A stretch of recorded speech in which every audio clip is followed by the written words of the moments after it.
আসসালামু আলাইকুম সব মুসলিম ভাইদের বোনদের সবাইকে আসসালামু আলাইকুম। সবাই কেমন আছেন?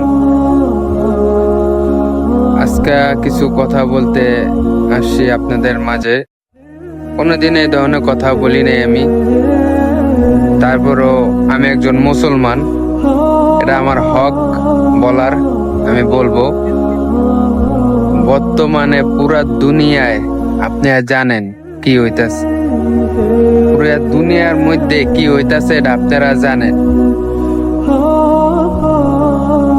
বলার ভাষা নাই। মুসলমান উপরে এত অত্যাচার, তারপরও আমরা চুপ হয়ে রয়েছি, কেউ কিছু বলতাছি না। ইন্ডিয়ায় বলে আই লাভ মোহাম্মদ কইলে জেলে ঢুকায়, তাকে মারে, অত্যাচার করে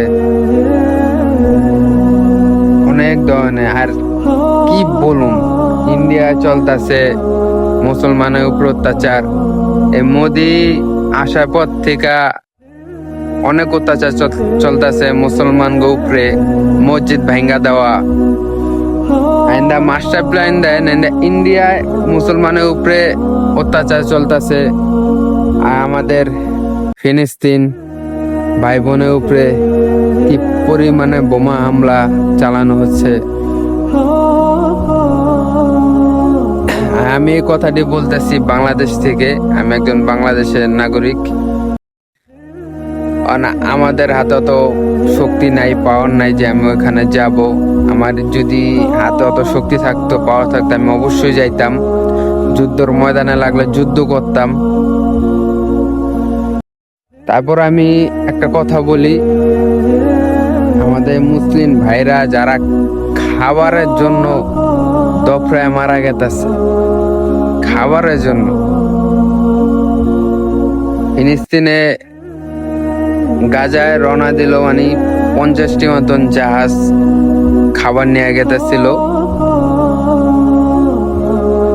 ইসরায়েলেরা তারাও ওই জাহাজের উপর হামলা করছে, করে না এমন কোনো কথা না। তাগো জাহাজের উপর হামলা করছে, জানি খাবারটি ওই ফিলিস্তিন ভাইদের উপরে জানি দেয় যে না পোষায় খাবারটি। তাও ইনশাল্লাহ অনেক জাহাজ পোষায় গেছে। আমরা সবাই একটা দোয়া করতে পারি, দোয়া করবেন আমাদের ফিলিস্তিন ভাই বোনদের জন্য। তারা কত কষ্ট আছে, মুসলিম ভাইদের জন্য। আর সব দেশের প্রধানমন্ত্রীদের কাছে আমার একটা অনুরোধ, যারা মুসলিম কান্ট্রি আছে সবাই ফিলিস্তিন ভাইদের সাথে থাকুন, তাকে সাপোর্ট করুন। আমরা তো সাধারণ নাগরিক, আঙ্গ দেওয়া তো ক্ষমতা নাই যে আমরা কিছু একটা করব যাইয়া। তারপর আমরা চেষ্টা করব, আমরা কিছু যেটুক পারি, আমরা টাকা যেটুক খাই, এক গ্লাস পানি হোক না কেন, আমরা দেওয়ার চেষ্টা করব। যেটুক আয়তে আমরা তো এমন অনেক কাজে খরচ করে দিই টাকা। আমরা যোগাযোগ মাধ্যমে সবাইকে ওইখানে দেওয়ার চেষ্টা করব। আর সবাই বিশ্বাস করে মুসলমান ভাইদের জন্য দোয়া করবেন। আর একটা কথা বলি, বর্তমানে ইন্ডিয়ার মধ্যে এত নিকৃষ্ট কাজ চলতেছে, আমার কল্পনার বাইরে, কল্পনার বাইরে। তারা কি বলবো, মুসলমান কোনো জিনিস তাগো ভালো লাগে না, কিন্তু তাগো ইন্ডিয়ায়, তাগো দেশ স্বাধীনের মধ্যে আঙ্গ মুসলমানদের অনেক বড় ভূমিকা রয়েছে। ইন্ডিয়ার মধ্যে তারা মুসলমানকে গালাগালিজ করে, কিন্তু এই বাংলাদেশে কেউ বলতে পারবো না যে পূজা গেল, তাকে উৎসবে আমরা কোনো ব্যাঘাত ঘটাইছি। আমরা তাকে সেফটি দিচ্ছি, তাকে কোনো ব্যাঘাত ঘটাই নেই।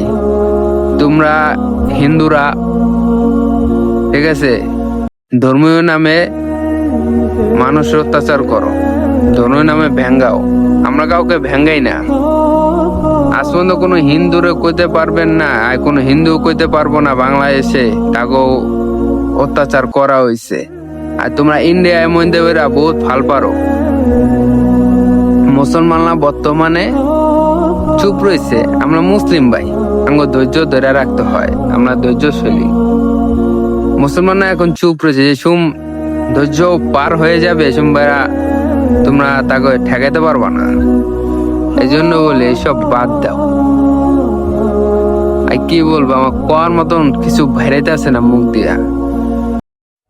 আমার আশা এটুকুই, সব মুসলিম ভাইদের জন্য দোয়া করবেন আপনারা, আর বিশেষ করে ফিলিস্তিনে ভাইরা আছে তাদের জন্য দোয়া করবেন আশা করি।